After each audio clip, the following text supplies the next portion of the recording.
રામ રામ દોસ્તો, ગુજરાતમાં એક ઘટના બની છે જેમાં 21 સભ્યો એક જ પરિવારના સભ્યોએ આત્મહત્યા કરવી પડે એવી ચીમકી આપી છે। કારણ શું? ફક્ત ને ફક્ત પોલીસનું દમન અને ત્યાંના એમએલએ અને એ બધાનું નામ આવે છે જે લોકો એમની ઉપર અત્યાચાર કરે છે।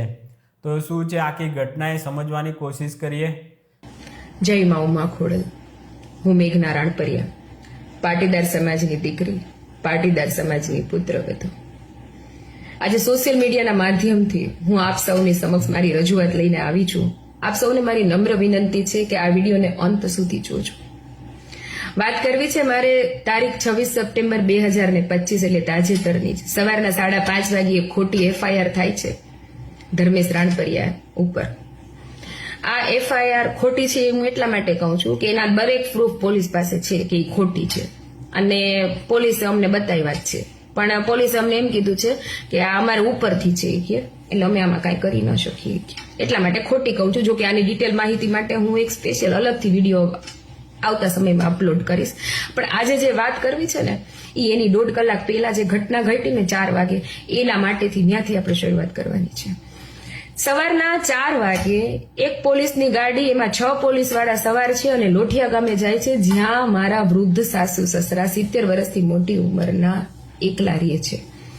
મારા સસરા વિશે કહું ને તો એ ગામના મોભી છે, વડીલ છે અને 1 વર્ષ પહેલા એમને 2 સ્ટેન્ટ બેસાડવામાં આવ્યા છે। એ હૃદયનો રોગ છે એમને, અને બીજું છે કે એમને પેરાલિટિક એટેક એને હમણાં 4 મહિના પહેલા આવ્યું, તો એની ટ્રીટમેન્ટ હજી ચાલુ જ છે। એને આ 6 જણા પોલીસ ઘરમાં ઘૂસી ધમકાવી અને પૂછે છે કે ધર્મેશ ક્યાં છે? બાપુજી કે પણ થયું છે શું? એ કે એને તો કાંઈ અડધી રાત્રે વડીલોને જગાડો કે ગમે એ ગઈઢા હોય કે ગમે તે હોય, એ તો આખા હેપતાએ જ જવાના છે ને, એકલા રહેતા હોય ને આવા 6 પોલીસ વાળા એકદમ ઘૂસી આવે તો। એટલે બાપુજી કે મને કાંઈ ખબર નથી કે પણ થયું છે શું? એ કે એટલે આ લોકો એને નીચે બેસાડી અને બીજો એક પોલીસ વાળો પટ્ટો કાઢે છે અને બાપુજીના પગમાં પટ્ટા મારે છે। પોલીસ અત્યાચાર, પોલીસ દમનનું આ કયું વિકરાળ રૂપ છે મને એ સમજાતું નથી। સિનિયર સિટીઝનને આવી રીતના હેરાન કરવાની, બાપુજી સાવ ભાંગી પડે છે। પછી બાપુજી અને પરિવાર આ બધી ઘટનાની જાણ થતા કરતા અમને નક્કી કરે છે કે હવે આપણે કે મોટા, બાપુજી એમ કે છે કે આપણે એક મોટા પોલીસ વાળાને મળવું જોઈએ કે, એટલે કે અહીંથી મોટા કોઈ ન હોય કે આપણે કે એકવાર અરજી આપી જોઈએ કે, અને પછી કોઈ ન હોય તો કે અમારે મરી જવું હોય કે। એટલે બાપુજીએ અમને કહેતા બાપુજીએ અરજી કે મારે દેવી છે, એટલે અમે રેન્જ આઈજી સાહેબ પાસે રાજકોટ, બાપુજી અને પરિવાર હું સાથે જ હતી, મેં ગયા। એટલે બાપુજી આઈજી સાહેબને એટલી રજૂઆત કરી કે અમને ગઈઢાવને આ રીતના હેરાન કરવામાં આવે છે, મારવામાં આવે છે, પોલીસ દમન તો કે કોઈ લિમિટ જ નથી આ છેલ્લા 8 વર્ષથી કે ખોટા કેસો ને એ તો કે આમાં કઈ ગણાવી શકાય એટલા અત્યારે ગણાવી શકાય એમ જ નથી કે, પણ અમને મારવામાં આવે છે। અને તાજેતરમાં જે કેસ થયો છે બરાબર, એ તદ્દન ખોટો છે કે એમાં એ કે હસુ પેઢડિયા જ 100% જવાબદાર છે બરાબર, અને એની નિષ્પક્ષ તપાસ કરવામાં આવે અને હસુ પેઢડિયા જવાબદાર છે એની પૂરતી તપાસ કરી અને એને કાયદાકીય પગલાં લેવામાં આવે અને ધર્મેશ જેમાં નિર્દોષ છે તો એને નિર્દોષ કરીને છોડી મૂકવામાં આવે। અને ત્રીજી વસ્તુ એ છે કે હસુ પેઢડિયા પાછો એમ કહે છે, એ જાહેરમાં જ કહે છે અને અમને મોઢે કીધેલું છે કે હું કાંઈ કરતો નથી, કે આ બધું અમને પૂનમબેન માડમના કહેવાથી અમે કરીએ છીએ કે આમાં હું ક્યાંય નથી। તો જો આમાં પૂનમબેન માડમ જો જવાબદાર છે તો એની પણ પૂરતી તપાસ કરવામાં આવે। હસુ પેઢડિયા અને પૂનમબેનની શું સાંઠગાંઠ છે એની તપાસ કરવામાં આવે, હસુ પેઢડિયા અને પોલીસની શું સાંઠગાંઠ છે એની તપાસ કરવામાં આવે, પૂનમબેન, હસુ પેઢડિયા અને પોલીસ ત્રણેય મળીને શું સાંઠગાંઠ કરે છે એની તપાસ કરવામાં આવે। બાપુજીના આટલા મુદ્દા હતા અને તો એમ છતાંય બાપુજીએ પછી છેલ્લે હારીને એમ જ કીધેલું છે કે જો આમાં પછી અમને ન્યાય ન મળતો હોય તો અમારે આત્મહત્યા કરી લેવી છે બરાબર। આ સૌ પરિવારની સૌની સ્વેચ્છાની વાત છે બરાબર। બાપુજીની ઈચ્છા છે કે એને, એ બાપુજીની ઈચ્છા છે જે એને આઈજી સાહેબને કીધી। આઈજી સાહેબે અમને એમ કીધું કે આમાં થોડી આત્મહત્યા કરાતી હશે, તમારા પરિવારને ન્યાય મળશે ને મળશે, તમે એસપી સાહેબ પાસે જાઓ। અમે એસપી સાહેબ પાસે બીજે દિવસે ગયા। એસપી સાહેબે અમને વ્યવસ્થિત સાંભળ્યા, અમારી ટોટલ રજૂઆત એને સાંભળી અને એને એમ કીધું કે જો પોલીસે આવું દમન કર્યું છે તો એમના પર પણ કાર્યવાહી કરવામાં આવશે. એમાં જો પૂનમબેન હોય કે મોટા રાજકારણી હોય કે પછી હસુ પેઢડિયા હોય તો દરેકની નિષ્પક્ષ તપાસ થશે કે અને જે દોષી હશે એને કે સજા દેવામાં આવશે અને તમારા પતિ જો નિર્દોષ હશે તો એને છોડી મૂકવામાં આવશે. આ અમારી બાહેધરી છે. એને પણ અમને સાંત્વના અને અમને હૈયાધારણા આપી. એના એક દિવસ પછી મતલબ બીજી ઓક્ટોબરના સાંજના 6:30 થી 6:45 વચ્ચે પંચકોશી બી ડિવિઝનમાંથી એક પોલીસની ગાડી આવે છે અને એમાંથી એક સાહેબ ઉતરે છે જેનું નામ છે VJ રાઠોડ સાહેબ. અમે જે આઈજી સરને જે અરજી આપી હતી ને એ અરજી બાપુજીને બતાવે છે અને કહે છે કે આ અરજી તમારી આપેલી છે. એટલે બાપુજી કે હા, એ કે મેં આપેલી છે. એ કે તો એ કે આ કાગળિયામાં તમારે સાઇન કરવાની થાય છે. એ કે બાપુજી કે પણ લાવો જ. કે એટલે જોવે છે તો કોરા કાગળ છે. તો બાપુજી કે હું કોરા કાગળ ઉપર સાઇન ન કરી શકું. તો એ કે તો એ કે તમારા પર ગુનો દાખલ થાય છે ને તમે ને તમારા ધર્મપત્ની બે કે ગાડીમાં બેસી જાવ કે નહીતર આમાં સાઇન કરી દો. કે આઈજી સાહેબને ત્યાં તમે અરજી આપી છે ને એના અનુસંધાને આ વાત છે. કે બાપુજીને ડરાવી ધમકાવી અને ત્યાં ઘણા માણસો બેઠા હતા એની વચ્ચે 10 કોરા કાગળમાં સાઇન કરાવી લીધી. આ 10 કોરા કાગળમાં સાઇન કરાવી અને પોલીસનું આ પંચકોશી બી ડિવિઝનમાંથી ગાડી આ રાઠોડ સાહેબનું દમન તો જુઓ. આટલી હદે પોલીસ નીચલી કક્ષાએ વહી જશે તો મારું આ બધાને ગૃહમંત્રી સાહેબ, આઈજી સાહેબ, એસપી સાહેબ, ડીવાયએસપી સાહેબ, જામનગરના તમામ પીઆઈ સાહેબ, એની નીચે પૂરા સ્ટાફ અને જામનગરની બધી જનતાને હું તો કહું દેશ દુનિયાની બધી જનતા જે મને સોશિયલ મીડિયાના માધ્યમથી સાંભળી રહી છે બધાને કહેવાનું થાય છે કે આ 10 કોરા કાગળમાં બાપુજીની જે સાઇન લેવામાં આવી છે તો પંચકોશી બી ડિવિઝન અમને પાછા આપી દે અને પાછા ન આપવા હોય તો પંચકોશી બી ડિવિઝન કોઈ પણ વસ્તુ બાપુજીની સાઇનને લક્ષ્યમાં રાખી અને એનો મિસયુઝ કરે તો અમે એમાં જવાબદાર નથી. અમે કોઈ વસ્તુનું બાપુજીએ ક્યાંય એટલે કાંઈ નિવેદન કે કોઈ વસ્તુનું આવેદન પંચકોશી બી ડિવિઝનમાં બાપુજીએ કાંઈ આપેલી અરજી કે કાંઈ છે નહીં. અને અથવા અમારી તો એ જ છે કે અમને અમારા 10 કાગળ જે કોરા પર સાઇન કરાવી ગયા છો એ પાછા આપી દે તો સારામાં સારું. મારી આ આઈજી સાહેબ ને અહીંયા જામનગરના એસપી સાહેબને નમ્ર વિનંતી છે કે આ વસ્તુને સિરિયસલી લેવામાં આવે કે પોલીસ કોરા કાગળ ઉપર સાઇન કરાવે છે. અને હવે છેલ્લામાં કે પોલીસના આટલા દમન પછી પણ મારી હવે 3 રજૂઆત છે. મારી પાટીદાર દીકરી ગણો, એક દીકરીની માં ગણો કે એક પીડિતા ગણો કે મારા 3 મુદ્દા છે. અમારા પરિવારના 3 મુદ્દા છે ને આ મારા પર્સનલ 3 મુદ્દા ઈ છે કે અમે ધર્મેશ જો નિર્દોષ હોય તો એને છોડી મૂકવામાં આવે. બરાબર? કેમ કે આજે 9.5 મહિનાથી તો એ જામનગરમાં જ નથી. 2.5 મહિનાની જ્યુડિશિયલ કસ્ટડી પછી 6 મહિના કોર્ટના આદેશથી જામનગરમાં એન્ટ્રી જ નહોતી. આવ્યા એને હજી 3 દી થયા છે જામનગરમાં અને સીધો કેસ કરી દે કે તમે અપહરણ કર્યું હતું 100 ગાડામાં કે જાણે તો હતા જ નહીં. કદાચ ત્યારે તો જે વાત કરે ત્યારે તો અમે કદાચ જેલમાં હતા. ધર્મેશ ઈ વખતે કે એને કર્યું પોલીસ પાસે એવા શું પ્રૂફ છે કે એને એનું અપહરણ કર્યું અને આવી કલમો લગાડી દીધી છે. ધાક ધમકી કોઈ કોન્ટેક્ટ નથી. તો ધર્મેશ નિર્દોષ હોય તો એને નિર્દોષ કરે.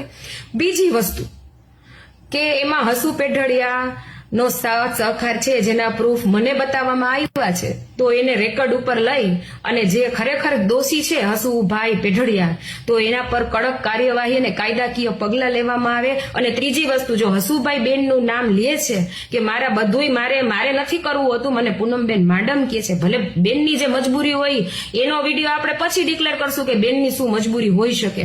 બરાબર? તો પૂનમબેન નહીં જો કાંઈ હોય અને હસુભાઈ પેઢડિયા એના પર ઢોળે છે તો જો એનો કોઈ સાંઠગાંઠ હોય તો ગમે એવો ન્યાય તો બધાય માટે સરખો જ હોવો જોઈએ. અને આ 3 વસ્તુ મારા ગૃહમંત્રી સાહેબ, આઈજી સાહેબ, એસપી સાહેબ, ડીવાયએસપી સાહેબ, જામનગરનું તમામ પોલીસ તંત્ર જે પણ જામનગરને લાગુ પડતું તંત્ર, રાજતંત્ર, પોલીસ તંત્ર, જીઓઈ અને દેશ દુનિયાની તમામ જનતાને આ પાટીદારની દીકરી અને દીકરીની માં કહે છે કે મને 30 ઓક્ટોબર સુધીમાં આ વસ્તુમાં 3 મુદ્દે મને ન્યાય નથી મળતો તો હું આત્મવિલોપન કરીશ અને હું આત્મવિલોપન કરી લઉં ને પછી છે ને મારા પરિવારને એ કહીને તમે દુખી ન કરતા પછી એને બક્ષી દેજો. મારા પરિવારને.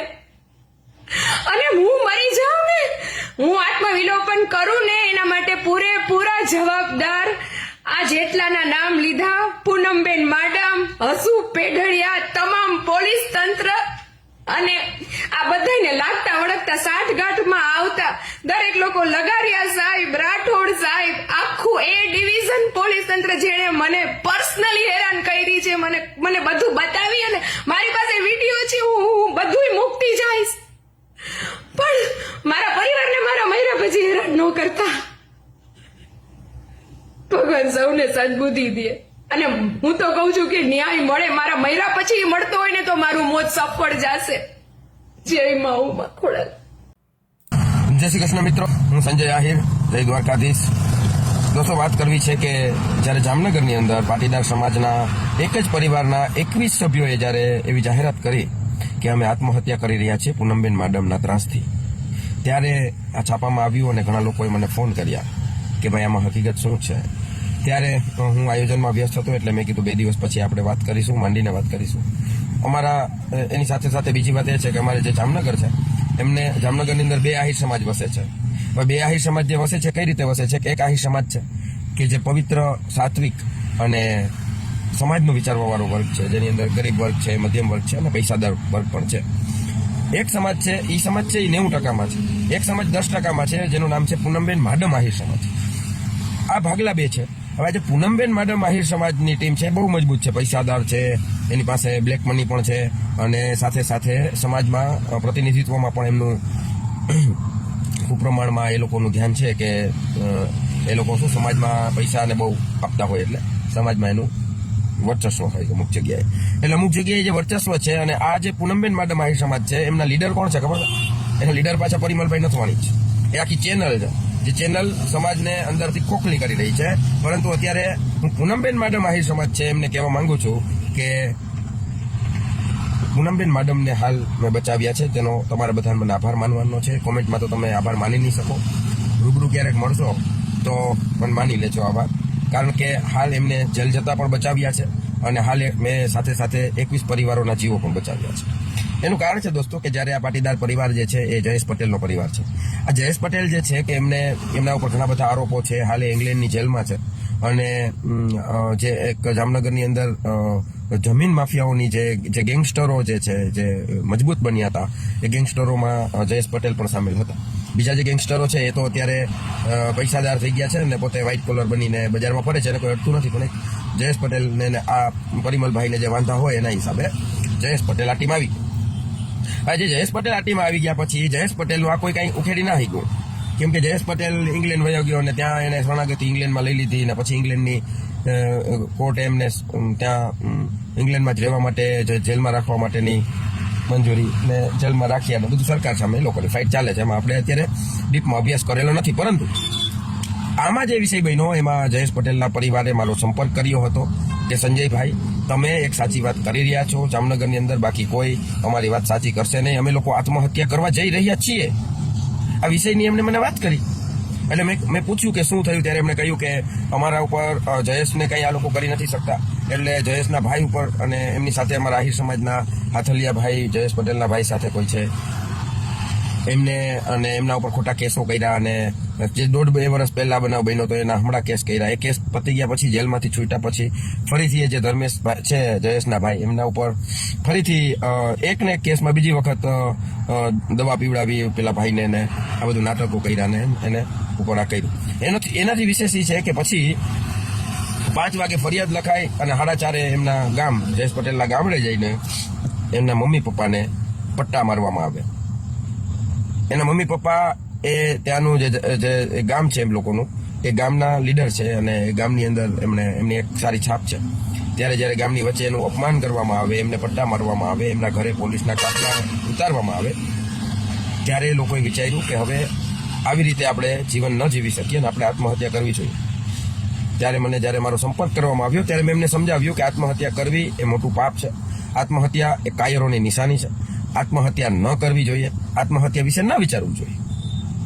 ત્યારે એ પરિવારે હાલ એ આત્મહત્યા, એમ નથી કહેતો કે 100% મારા કહેવાથી એ લોકોએ આવું નથી પગલું ભર્યું, પરંતુ મારી જે વાત છે એનાથી ઘણી બધી અંશે એ લોકોને વાત મગજમાં ઉતરી અને છેલ્લે એ લોકોએ રાજકોટ પોલીસને આવેદન આપ્યું છે કે અમને આવી રીતના પરિસ્થિતિ અમારી ખરાબ થઈ ગઈ છે અને પૂનમબેન માડમના હિસાબે અમને તકલીફ પડી રહી છે, એટલા માટે જો અમને ન્યાય નહીં મળે તો અમે આત્મહત્યા કરશું, એવું 21 લોકોએ એક સાથે કહ્યું. ત્યારે આજે મારે એ વાત કરવી છે કે આવા પીડિત લોકો ખૂબ છે જામનગરની અંદર કે જેઓ સહન કરી રહ્યા છે. આજે પૂનમબેન માડમ અમારો આહિર સમાજ, પૂનમબેન માડમ આહિર સમાજ છે, અમારો તો છે જ નહીં. એ આહિર સમાજમાં આવતા હશે, એનોથી અમને કોઈ વાંધો પણ નથી, પણ એ એક ગેંગ છે કે જે પૂનમબેન આહિર સમાજ છે. એ પૂનમબેન એ આહિર સમાજનું નથી વિચારતો ક્યારેય, એ માત્ર પૂનમબેનનું વિચારે છે કે આહિર સમાજના લીધે પૂનમબેનને ક્યાં ફાયદો થાય. એ એવું ક્યારેય નથી વિચારતો કે પૂનમબેનના લીધે આહિર સમાજને ક્યાં ફાયદો થાય. આ વાત હંમેશા સમાજે યાદ રાખવી પડશે, સમાજે આની નોંધ લેવી પડશે. આજે આ પરિવારને અને માત્ર ને માત્ર પાછું એમાં એવું છે, જયેશ પટેલને મેં જ્યાં સુધી જાણ્યું ત્યાં સુધી જયેશ પટેલને પૂનમબેનને કોઈ વાંધો જ નથી. વાંધો જયેશ પટેલને અને પરિમલભાઈ નથવાણીને છે. હવે આ પરિમલ નથવાણીનું કંઈક છાપામાં જે તે ટાઈમે જયેશ પટેલે છાપ્યું હશે ત્યારથી કે જયેશ પટેલને કઈ રીતે આટીમાં લેવો એના માટે પૂનમબેન વિચારતા હતા. કારણ કે પરિમલ નથવાણી યારે વાંધો એટલે પૂનમબેન હારે વાંધો, પરિમલ નથવાણી યારે તમારી સારી એટલે પૂનમબેન હારે તમારી સારી. આ એક જ લીડર જામનગરની અંદર શાસન કરી રહ્યો છે જેનું નામ છે પરિમલભાઈ નથવાણી. કોઈ એવું સમજતું હોય કે જામનગરની અંદર અમારી સમાજના સાંસદ છે પૂનમબેન માડમ, તો નહીં, એ માત્ર 10% જે પૂનમબેન માડમ આહિર સમાજ છે એ આહિર સમાજના સાંસદ હોઈ શકે છે, પરંતુ અહીંના જામનગર જિલ્લાના સાંસદ સભ્ય તો માત્ર ને માત્ર પરિમલ નથવાણી છે. અને આ પરિમલ નથવાણીના કહેવાથી જ જામનગરની અંદર બધું ચાલી રહ્યું છે. અને આના પછીના વિડીયોમાં હું આ તમામ વસ્તુની સાબિતી સાથે વિડીયો મૂકીશ. અને હાલ મારે એ કહેવું છે આ પાટીદાર સમાજના પરિવારને મારા વિડીયોના માધ્યમથી કે આત્મહત્યા કરવાનો જે નિર્ણય છે એ બિલકુલ અયોગ્ય છે. તમારા ઉપર જો અન્યાય થયો છે તો તમારે તમારા અન્યાય માટે તમારે ખુદે જ આગળ આવવું પડશે. તમારા અન્યાય માટે તમારે ખુદે જ લડવું પડશે.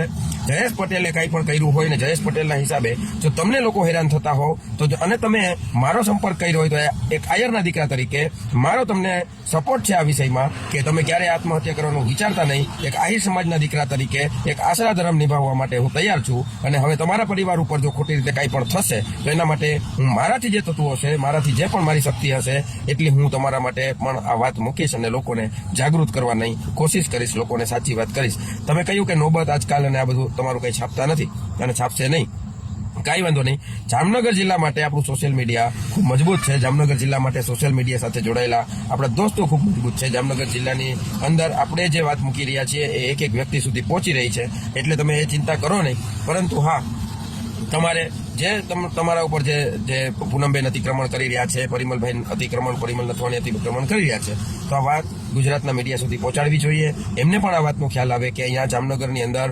એક પરિમલ નથવાણી નામના વ્હાઇટ કોલર એક ગુંડા છે કે જેમણે આ બધા જ કાવતરા કરી રહ્યા છે અને લોકોને દબાવવાની ધમકાવવાની કોશિશ કરી રહ્યા છે. અને પરિમલ નથવાણીની જે ગુંડાગીરી છે એ ગામડાની અંદર ગામડા સુધી પહોંચી રહી છે. પરિમલ નથવાણીની ગુંડાગીરી એટલા માટે ગામડા સુધી પહોંચી રહી છે કારણ કે એમની પાસે પૂનમબેન જેવા એક જેને કહેવાય ને કે કયો શબ્દ યુઝ કરી શકાય એ છે. તો મારે માત્ર ને માત્ર લોકોને એ કહેવું છે કે જામનગર આહિર સમાજના લોકોને કહેવું છે કે આ જે પૂનમબેન માડમ આહિર સમાજ છે એનાથી ચેતીને રહેવાની જરૂર છે. આની અંદર જે દાણિયાઓ છે, દાણિયા બહુ ચતુર, લુચ્ચાઓ અને શિયાળ ટાઈપના છે, જે સમાજને કોતરી રહ્યા છે, જે આપણી આહિર સમાજને પણ ખાઈ રહ્યા છે. આ લોકોથી ખરેખર ચેતીને રહેવાની જરૂર છે. આહિર સમાજની અંદર રાજનીતિ ઘુસાડી દીધી છે. આહિર સમાજનું શોષણ થઈ રહ્યું છે. આહિર સમાજની જે લીડરશિપતા ખતમ કરી નાખી છે. આહિર સમાજના લીડરોને પૂરા કરી નાખ્યા છે. આહિર સમાજનું રાજનીતિને પૂરી કરી નાખી છે. માત્ર ને માત્ર એક પૂનમબેન જ આહિર સમાજની અંદર પ્રતિનિધિત્વ કરે, માત્ર ને માત્ર પૂનમબેન કે એમ જ આહિર સમાજ કરે, આવું વાતાવરણ ઊભું કરી દીધું છે. આ બિલકુલ અયોગ્ય છે. સમાજની અંદર નવા લોકોને રાજનીતિમાં આવવું જોઈએ. સમાજની અંદર સારા લોકોને રાજનીતિની અંદર આવવું જોઈએ. આ લોકો ડરે છે રાજનીતિમાં આવવા માટે. આ લોકો ડરે છે કે જો અમે ક્યાંય પૂનમબેનને પૂછ્યા વગરનું, પૂનમબેનના વિરોધને તો છોડો, પૂનમબેનના વિરોધને છોડો, પૂનમબેનને પૂછ્યા વગર જો પાણી પણ પીશું તો પૂનમબેન અમારી રાજનીતિ ખતમ કરી દેશે. જો અમે વેપારી હશું તો અમારો વેપાર ધંધો પૂરો કરી દેશે. આ રીતે લોકોમાં એક ડરનો માહોલ ઉભો કરી દેવામાં આવ્યો છે. અને જે પૂનમબેન આહિર સમાજ જે છે એ પૂનમબેન આહિર સમાજનું કામ 24 કલાક એક જ હોય છે કે પૂનમબેનની સામે જે કોઈ તાકાતથી વાત કરે, પૂનમબેન મેડમની સામે જે સાચી વાત કરે એને સમાજની અંદર કેમ પાડી દેવો, એને સમાજમાંથી કેમ અલગ કરી દેવો, અને એના બધા જે પ્લાનિંગ છે એ બહુ ખતરનાક છે. હું જોઈ રહ્યો છું. મારા માટે કાંઈ નથી ભાઈ. હું સમાજના હિત માટે વાત કરી રહ્યો છું. હું સમાજના હિત માટે આટલી લડાઈ લડી રહ્યો છું. હું સમાજને સાચી દિશા દેખાડવાનો પ્રયત્ન કરી રહ્યો છું કે તમે જે જોઈ રહ્યા છો એ બધું સાચું નથી. જે તમે જોઈ રહ્યા છો એ તદ્દન એનાથી ઉલટું છે. તમે એના ઉપર મંથન કરો. સમાજની અંદર કાંઈ કોઈ યારે વાત ના કરો તો કાંઈ પોતાની આત્મા સાથે પૂછો કે આ શું છે, આ કઈ રીતના શું સાચું છે. આજે આહિર સમાજના વ્યક્તિ ઉઠીને કોઈ લોકોને 21 લોકોને આત્મહત્યા કરવી પડે. ભાઈ જયેશ પટેલ અરે પરિમલભાઈને દુશ્મની હશે એનું કામ કરે ને ભાઈ. તમારે દુશ્મની હશે જયેશ પટેલ ઉપર ઉતારો ને. એને ઘરના શું કરે ભાઈ? એના માતા પિતા શું કરે? એના વૃદ્ધ માતા પિતા ઉપર પોલીસને કહીને પટ્ટા મરાવવાના. આ તમે કઈ રીતે પોતાની જાતને આહિર કહો છો પૂનમબેન મેડમ? કે તમે આહિર સમાજ પોતાની જાતને સમજો છો કે હું આહિર સમાજ છું, અને તમારા ઓલા દાણિયાઓ જે સમાજની અંદર ઘૂસે છે ફંડ લખાવીને, એ દાણિયાઓ જે છે એને પણ કહેવા માંગુ છું કે તમારા પૂનમબેન મેડમ જે છે એ આયર કઈ રીતના એ હોઈ શકે? એક આયરનો દીકરો એવું કામ કઈ રીતે કરી શકે કે 21 લોકોને આત્મહત્યા કરવા માટે મજબૂર થવું પડે અને લખીને આપવું પડે કે આત્મહત્યા કરશો? એ આત્મહત્યા થઈ ગઈ. એક જ્યારે તમે સમજો એક માણસની ઇજ્જત હોય, માણસની આબરૂ હોય, એક માણસનું એટીટ્યુડ હોય, માણસનો ઈગો હોય, માણસનો અહમ હોય, માણસનો સ્વાભિમાન, જ્યારે તમે કોઈ વિષય ઉપર એમ કહી દો કે હું આત્મહત્યા, અમે લોકો આત્મહત્યા કરી લેશું એટલે તમારો અહમ ઈગો બધું પૂરું થઈ ગયું. સમજો એ લેવલ ઉપર એ લોકો આવી ક્યારે ગયા હોય ત્યારે એક આહિર સમાજના વ્યક્તિ થઈને પૂનમબેન મેડમ આવું કઈ રીતે કરી શકે? અને આ સમગ્ર આહિર સમાજ ઉપર લાંછન કઈ રીતે પૂનમબેન લગાડી શકે? આ મારો સવાલ છે. તો એટલા માટે આ વાત કરવી પડે કે એને પોતે પોતાની આહિર સમાજ ઊભી કરી છે. આ આહિર સમાજ જે પૂનમબેન મેડમની આહિર સમાજ છે એમને કહેવા માંગુ છું કે મારો એકવાર આભાર માનજો. કારણ કે આ વસ્તુ બની ગઈ હોત ને તો બેન જેલમાં છે અને તમે રખડી પડે. એની કાજીની કૂતરી જેવી હાલત થાત. કેમ કે કાજીની કૂતરીની વાત તમે સાંભળી હશે. એક છે ને કાજીની કૂતરી હતી. એ કાજી બંગલામાં બેઠો બેઠો વાત કરે ને કે આ માણસ મારાથી આડો હાલે છે, આ માણસને મારે પાડી દેવો છે. એટલે કૂતરી કાંઈ વિચાર્યા વગર એ માણસને ગામમાં જઈને ગોતે અને એને બટકો ભરી આવે. કાજીને જયારે કૂતરી બટકો ભરીને આવે તો એ કાજીને ખબર ના હોય. પછી બહારથી સમાચાર મળે કે કાજી ઓલા ભાઈને, ફલાણા ભાઈને કૂતરી કાલ કઈડી ગઈ.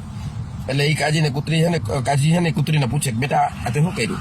તો કે તમે બસ તમને નહોતું ગમતું આમાં વ્યક્તિ યાર એટલે હું એને કાઢી આવી, બટકો ભરી આવી. કાજી એમ કે બેટા હું આવું નહીં કરવાનું. પછી કાજી જ્યારે આવું બોલે બંગલાની અંદર એટલે કૂતરી બટકો ભરી આવે.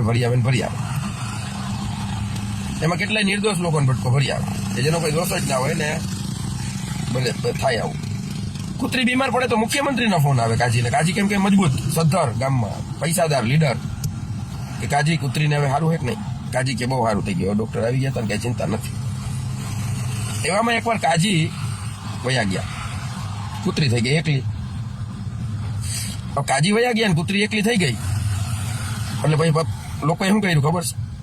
એ કૂતરીને બહાર કાઢી ફરકીથી લમથાઈ દે. એટલે અમુક છે ને કાજીની કૂતરીયું ના થાય. કાજી કઈ વયા જાય, કાજીને નક્કી ના હોય. કાજી રાજા હોય, કાજીને શું હોય મજા આવે ત્યાં રીએ ભાઈ, ત્યાં સુધી પછી નીકળી જાય ના મજા આવે. કૂતરીઓને તો ત્યાં જ ગામમાં જ રહેવું પડે ને. કૂતરીને ના લઈ ગયા કાજી લઈ ના જાય કૂતરીને. ભાઈ ખબર કૂતરીઓ નથી. કૂતરીઓને કોઈ કાંઈ ભેગું રાખે નહીં ભાઈ. કાજીને ખબર હોય કે આ કૂતરી હોય. અને આ અમુક છે ને કાજીની કૂતરી બને છે. કાજીની કૂતરી ન બનવું જોઈએ. બસ મિત્રો આજ વાત કરવી હતી કે હું તો એવું ઈચ્છા રાખું કે આવું કોઈ વિચારે પણ નહીં અને આવું કોઈ પર અતિક્રમણ થાય પણ નહીં. અને કોઈ પર આવું અતિક્રમણ થતું હોય તો આપણે પણ, અમે પણ આયરના દીકરા છીએ અને અમારી પાસે કોઈ આવે અને અમને વાત કરે કે ટેલિફોનિક વાત કરે તો અમારે એને સપોર્ટ કરવો જ જોઈએ. અમારો ધર્મ છે અને ધર્મ નિભાવવામાં અમે બધી પાછી પાની ના કરીએ. તો આવજો મિત્રો. જય દ્વારકાધીશ કરી. આ વિષય ઉપર ખૂબ ગંભીરતાથી એમના ગામડે પણ મારે જવું છે, એમના મમ્મી પપ્પાને પણ મળવું છે અને એના વિષય પર આગળ વાત પછી કરીશું. જય દ્વારકાધીશ. જય શ્રી કૃષ્ણ. તો દોસ્તો આ છે એ 21 પરિવારોનો જે પ્રશ્ન હતો અને આ ક્યાંય મીડિયામાં આપણને જોવા નથી મળ્યો. સોશિયલ મીડિયામાં છે આ વસ્તુ, પણ મીડિયામાં કેમ નથી એ બધા જ જવાબ આગળના પેલા ભાઈએ આપી દીધા છે. સંજયભાઈ આહિર કે એવું કંઈ નામ છે એમને. ને આ બીજો વિડીયો છે જે પરિવારની ઉપર આ ઘટના બનેલી. એટલે આ બંને વિડીયો પરથી તમને જે સમજાયું હોય એ જ. બાકી આપણે પણ આવનારા ટાઈમમાં આમાં શું પ્રોગ્રેસ થાય છે આ કેસમાં એ જોઈશું. અત્યારે આપણે ફક્ત સમજવાનો કોશિશ કરીએ છીએ. બીજી સાઈડ હું છે ને એ હજુ સમજાયું નથી, એ પણ સમજવું પડશે. પૂનમ મેડમને કેમ આવું બધું કરવું પડે છે એ જો કે પહેલા વિડીયોમાં કહે છે કે કોના કહેવાથી કે કોના માટે થઈને કર્યું છે, એ આખું કૂતરીવાળું ઉદાહરણ આપીને જોરદાર સમજાવ્યું છે એ ભાઈએ. તો આમાં કોઈને સારું લગાડવા માટે પણ આવી નીચ હરકતો જો MLA દ્વારા થઈ હોય તો એ ઘણું ખરાબ છે. આવું કરવું ના જોઈએ નિર્દોષો ઉપર. એના જે પરિવારના કોઈ સભ્યની ભૂલ હોય તો એ બધી આખા પરિવાર ઉપર તમે કેવી રીતે એ કરી શકો? પણ ઠીક છે, પાવરના મદમાં લોકો અંધ બની જતા હોય છે અને મન ફાવે એ રીતે વર્તતા હોય છે. તો આવા લોકોને ફરી ટિકિટ ના મળે ને એ સજા પણ બહુ મોટી કહેવાશે. એટલે આવા લોકો એક તો ફરીથી ટિકિટના હકદાર ના બની જાય ને, કારણ કે આ બહુ આટલો મોટો કિસ્સો આવ્યો છે સામે, તો જરૂરથી BJP વાળા ધ્યાન રાખશે કે આવા લોકો ફરીને કેમ તમે ટિકિટ આપી દો છો. આગળ પણ આ બધા આમ તો સારા કામ જ. આપણને તો પૂનમબેનના તો અત્યાર સુધી કોઈ એવા નેગેટિવ આપણે ધ્યાનમાં નથી. આપણે ફર્સ્ટ ટાઈમ આમનું નામ ત્યારે સાંભળેલું જ્યારે બહુ વર્ષો પહેલાં કંઈક છે ને ખાડો હતો ને એમાં પડી ગયા હતા. એમાં જે વિડીયો હતો તો એમાં જાણવાની કોશિશ કરી કોણ હતું, તો આ હતા પૂનમબેન હતા. બહુ વર્ષો જૂનો એ વિડીયો છે, એ આખો ખાડામાં પડી જાય એવો. ત્યારે પણ આમની બહુ ખીલ્લી ઉડી હતી. પણ એમના કામો હશે સારા, જેથી કરીને ફરીને ચૂંટાતા હશે. પણ આવું જે આ ભયંકર ખરાબ કામ આ વખતે આવી ગયું છે, તો ચાલો રામ રામ.